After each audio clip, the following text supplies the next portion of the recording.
14 अप्रैल वो दिन है। राखी रावण ने बहुत से मंचों पे बोला, बहुत से लोग इसे फॉलो करते हैं। तो अगर हम 1100 देते हैं तो 1100 मत दो, 1014 दो, 2014 दो, 5014 दो, 11014 दो, हर जगह 14 लहरा दो, हर जगह नीला फहरा दो। Thank you very much.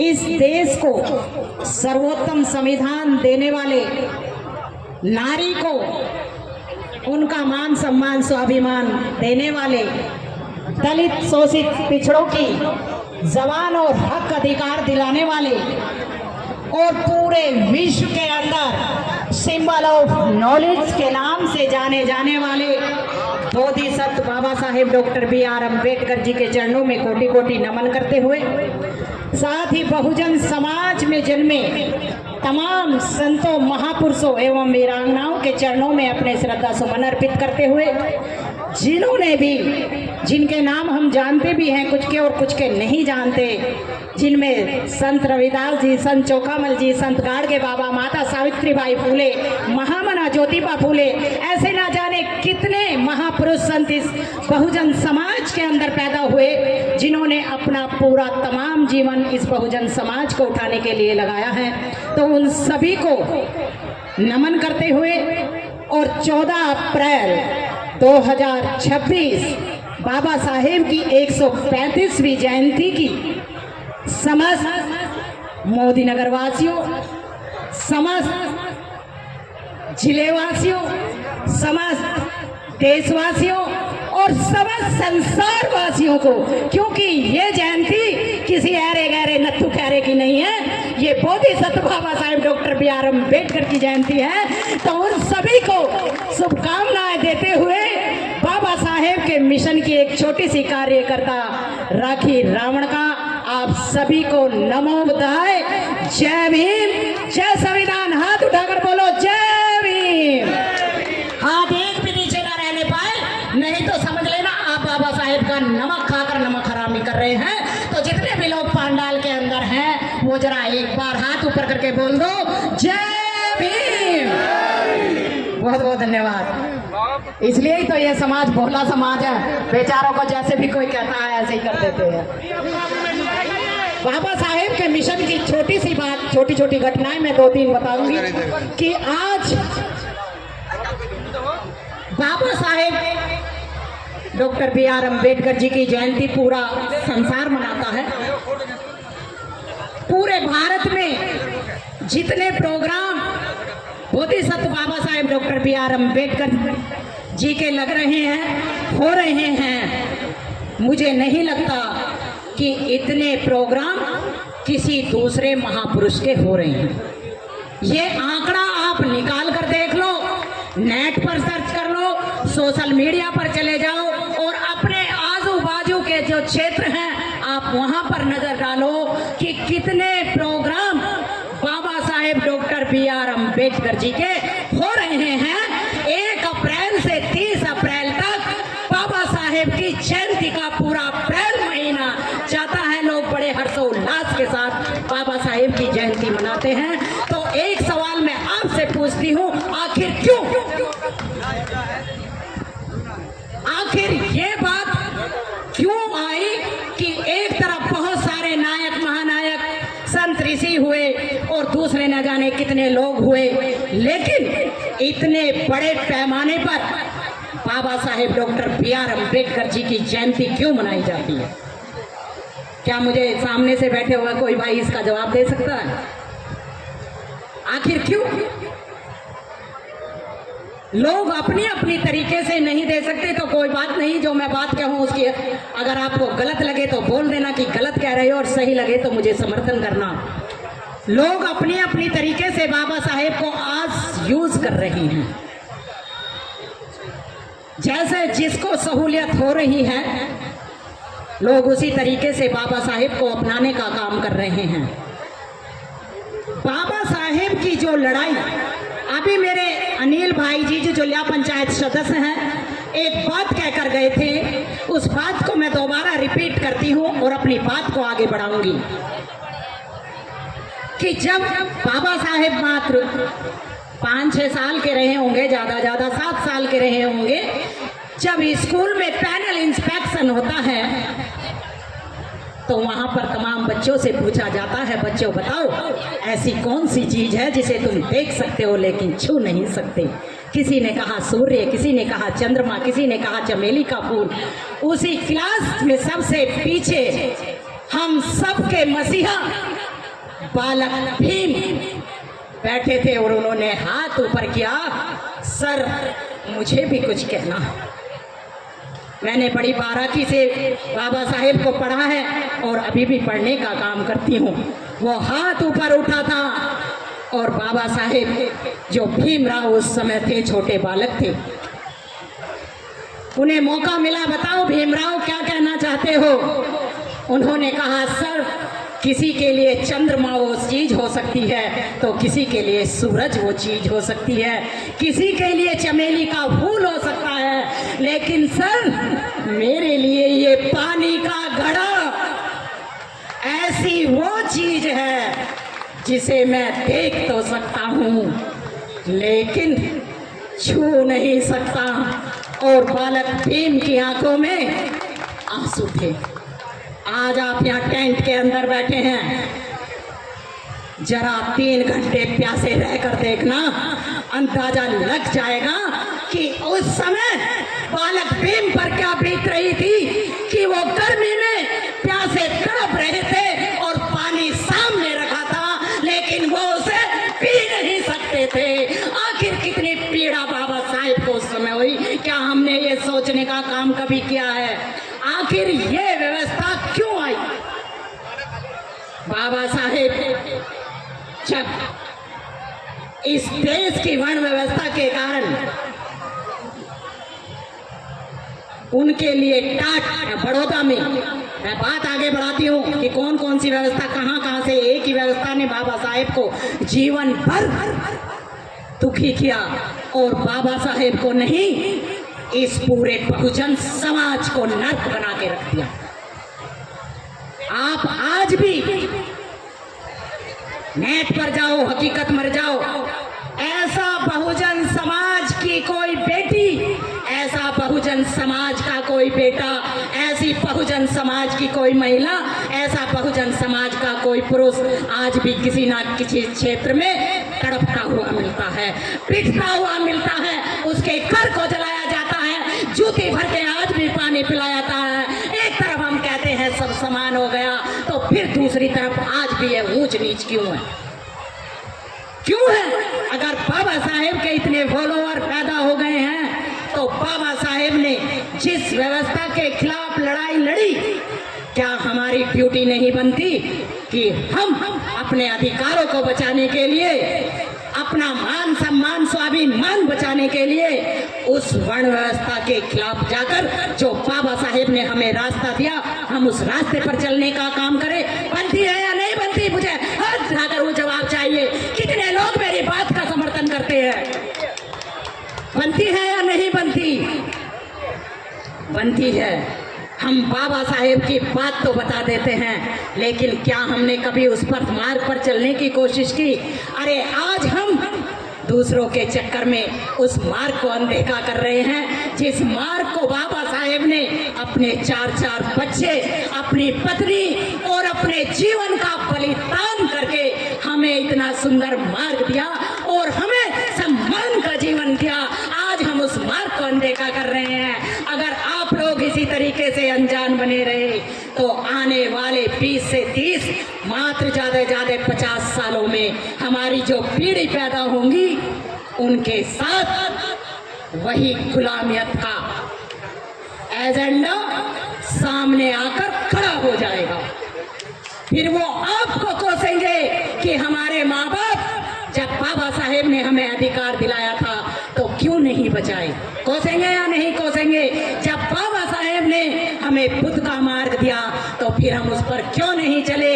जब बाबा साहेब ने हमें महामना ज्योतिबा फूले के मार्ग पर चलने के लिए कहा तो फिर हम क्यों नहीं नहीं चलते। बाबा साहेब के जीवन की एक छोटी सी घटना मैं ज़्यादातर हर मंच पे बताती हूँ, यहाँ भी बताकर जाऊँगी। बाबा साहेब ने हमें सारे अधिकार दिलाए, क्या इस बात को कोई नकार सकता है? जवाब दो, हाँ या ना? नहीं नकार सकते। अगर आज हम अच्छे कपड़े पहनते हैं तो ये किसकी देन है? जवाब देते चले जाओ। अगर आज हम खाना खाते हैं तो ये किसकी देन है? अगर आज हम स्कूल में पढ़ने के लिए जाते हैं तो ये किसकी देन है?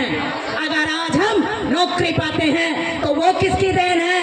अगर आज हम अच्छे मकानों में रहते हैं तो वो किसकी देन है? अगर हम आज महंगी महंगी गाड़ियों में घूमते हैं तो फिर वो किसकी देन है? सारी कुछ देन एक ही नाम निकल कर आता है, बाबा साहेब डॉक्टर BR अम्बेडकर। क्या कोई दूसरा नाम आता है? तो जब आप ये मानते हैं कि हमें सारे अधिकार बाबा साहेब ने दिलाए, अगर बाबा साहेब चाहते तो विदेश में शिफ्ट हो सकते थे। जब उन्हें नोटों की बोरियां भर के आई, उनकी आने वाली पीढ़ी बैठे बैठे खाई जा सकती थी, लेकिन उन्होंने उन नोटों की बोरी को ठुकराया। उन्होंने अपना सम्मान स्वाभिमान नहीं बेचा और उन्होंने कहा कि तुम मुझे पैसों में खरीदना चाहते हो। ये डॉक्टर भीमराव अंबेडकर वो महान हस्ती है कि इन्हें अपने जूते की नोक के नीचे कुचलता है और इस भारत के बहुजनों को उनका सम्मान स्वाभिमान लौटा कर ही दम लेगा। और बाबा साहेब ने जो ये व्यवस्था अपनाकर हमें अधिकार दिला दिए, भारत का सभी अधिकार तो मिल गए 1932 में। बहुत कम लोग जानते हैं, जिन्होंने पूना पैक्ट पढ़ा है वो बहुत अच्छी बात है। एक छोटी सी घटना मैं जरूर बताकर अपनी बात को खत्म करूंगी। जब बाबा साहेब ने हमें आरक्षण दिला दिया, अधिकार दिला दिए, पहला DM बाबा साहेब की करुणा से बनकर बाबा साहेब की कोठी पर मिठाई का डब्बा लेकर पहुंचता है। बाबा साहेब, मैं जिले का DM बन गया हूँ, कलेक्टर बन गया हूँ, ये आपके लिए मैं मिठाई लेकर आया हूँ। बाबा साहेब कहते हैं मिठाई का डब्बा एक साइड रख दो, मैं आपको बधाई देता हूँ, लेकिन मुझे आपसे कुछ चंद बातें पूछनी है। तब बाबा साहेब कहते हैं उस कलेक्टर से कि मुझे ये बताओ कि तुम किसके कारण इस जिले के कलेक्टर बने हो? तुम्हें पढ़ने का अधिकार किसने दिया? बाबा साहेब आपने। रिजर्वेशन किसने दिया? बाबा साहेब आपने। आपको जो आरक्षण मुझे दिलाया, मैं उसके कारण आज DM बना। तब बाबा साहेब से एक बात कहते हैं कि तुमने ये माना कि मेरे दिलाए हुए अधिकारों और आरक्षण के बल पर आप इस जिले के DM बने हो, तो मेरी एक बात हमेशा याद रखना। और उन्होंने कहा DM बन गए हो, नीली बत्ती की गाड़ी आपको मिलेगी, उस नीली बत्ती की गाड़ी में बैठकर ये मत भूल जाना कि तुम किस घर से आए हो, किस मोहल्ले से आए हो, किस गांव से आए हो। तुम अपना रहन सहन बदल सकते हो, लेकिन उस बात को कभी मत भूलना जिस घर में तुम्हारा बचपन बीता, जिस गलियों की माताओं बहनों ने तुम्हें अपनी गोदी में बैठाकर कभी खाना खिलाया था। तुम नीली बत्ती की गाड़ी में बैठकर अपनी उसी घर में जाना। और जब मेरे समाज की बहन बेटी कोई बर्तन धो रही होगी, कोई कपड़े धो रही होगी, कोई चूल्हे पे चौका दे रही होगी, कोई गोबर पाथने का काम कर रही होगी, तो उनकी नजर तुम्हारी गाड़ी पे और तुम पर जाएगी। उनके दिमाग में ये बात आएगी कि जब हमारे घर में, हमारे मोहल्ले में, हमारे समाज में रहने वाला ये लड़का DM बन सकता है, तो फिर मेरा बेटा या मेरी बेटी क्यों नहीं बनती? वहाँ के बच्चों को प्रोत्साहन देना, हमेशा शिक्षा को लेकर चलना, हमेशा समानता का भाव रखना। और उस DM ने बाबा साहेब से कहा कि बाबा साहेब, मैं आपकी बात का हमेशा मान रखूंगा और अपना कद और पद कभी नहीं भूलूंगा। लेकिन आज उल्टा हो रहा है। बाबा साहेब ने जो कहा, लोग कुछ भी बनते हैं समाज को भूल जाते हैं, अपने से जो ऊपर होते हैं उन्हें देखते हैं, जो उनके समतल और उनसे नीचे होते हैं उन्हें भूल जाते हैं। बाबा साहेब ने कहा कि मेरी जयंती मनाने से कोई लाभ नहीं होगा, जय जय जय जय जय भीम करने से कुछ नहीं होगा। अरे तुम्हारा लाभ जब होगा जब मेरे बताए हुए रास्ते पर चलकर उन्हें अपने जीवन में आचरण करोगे। और जो मैंने तुम्हें करने के लिए कहा है तो मैं समझूंगा कि मेरा जीवन सफल हुआ, वरना मैं आप सबके ऊपर छोड़कर जाती हूँ। तो तो जैसे जैसे आपका मन करे वैसे बाबा साहेब को फॉलो कर लो। मैंने तो बाबा साहेब को फॉलो करा और जो रास्ता मुझे बाबा साहेब ने दिया मैं उसी पर चलती आई हूँ और जब तक मेरा जीवन है मैं उसी पर चलती रहूंगी और जितने लोगों को उस पुरानी कड़ी व्यवस्था से निकाल सकूंगी निकालने का काम करती हूँ, क्योंकि नींद अपनी खोकर जगाया हमको। जगाया या नहीं जगाया? हाथ ऊपर करके बता दो।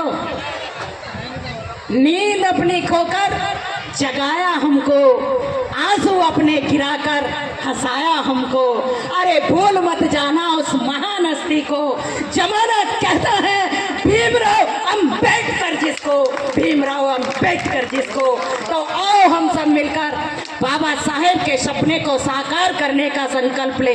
आओ हम सब मिलकर ये संकल्प ले 14 अप्रैल 2026 को ये संकल्प लेते हैं कि हे बाबा साहेब हम नशे से दूर रहेंगे, हे बाबा साहेब हम पाखंड से दूर रहेंगे, हे बाबा साहेब हम अंधविश्वास से दूर रहेंगे, हे बाबा साहेब हम ये सौगंध लेते हैं कि हम आपके रास्ते पर चलकर अपना और अपने घर के बच्चों का, अपने समाज के बच्चों का और फिर इस बहुजन समाज के बच्चों का उद्धार करेंगे। आपके सपने को जितनी जल्दी हो सकेगा हम साकार करने की कोशिश करेंगे। तो इसी के साथ क्योंकि शायद टाइम हो गया है तो राखी रावण आपसे विदा लेती है, लेकिन 14 अप्रैल को अपने सभी घरों में आप लाइट लगाएंगे। हमारे जीवन में जो अंधेरा था उस अंधेरे को मिटाया किसने? बाबा साहेब ने। तो अपने घरों पे लाइट लगाएगा कौन? आधे ही लगाएंगे। अच्छा ये भी लगाएंगे इधर वाले। और सुंदर कपड़े पहनेगा कौन? अरे दिखा दो दुनिया को कि मेरे बदन पर जो ये सुंदर कपड़े आए हैं वो माता रमाबाई और बाबा साहेब डॉक्टर B.R. अम्बेडकर की देन है। तो 14 अप्रैल को आओ सब मिलकर जगमग कर दे और हम एक नया इतिहास अपने हर गांव में रच कर दिखा दे कि संघर्षों के आदि है हम अम्बेडकरवादी हैं, संघर्षों के आदि हैं हम अम्बेडकरवादी हैं, सीने फौलादी हैं हम अम्बेडकरवादी हैं। जोर से बोलो, सीने फौलादी हैं हम अम्बेडकरवादी हैं। तो एक बार फिर बोलो, Baba Saheb doctor B.R. Ambedkar, Baba Saheb doctor B.R. Ambedkar. जब तक सूरज चांद रहेगा बाबा तेरा नाम रहेगा, जब तक सूरज चांद रहेगा बाबा तेरा नाम रहेगा, जब तक सागर में पानी बाबा तेरी अमर कहानी। कोई नहीं मिटा सकता बाबा साहेब के इतिहास को। 14 अप्रैल को ज्ञान राज संघ है जिसमें 200 से भी ज्यादा देश भाग लेते हैं। उन्होंने बाबा साहिब के जन्मदिन को ज्ञान दिवस के रूप में घोषित किया है। ये हमारे लिए बड़े ज्ञान की, गर्व की, सम्मान की, स्वाभिमान की बात है। तो जब हमारे नायक, महानायक, मुक्तिदाता, इस संसार की सिंबल ऑफ नॉलेज ज्ञान दिवस है, भारत का संविधान हमारे साथ है, हमें किसी से डरने की कोई जरूरत है नहीं। आओ हम सब मिलकर अपने काम करते चले जाएं और बाबा साहेब के संकल्प को साकार करते चले जाएं। Thank you very much. बहुत बहुत आभार। बहुत जोशीली है हमारी मैडम। और डॉक्टर भीमराव अंबेडकर जिन्हें बाबा साहब के नाम से जाना जाता है, वह धन्यवाद। जय भीम, जय भारत, जय जय जय जय जय भीम।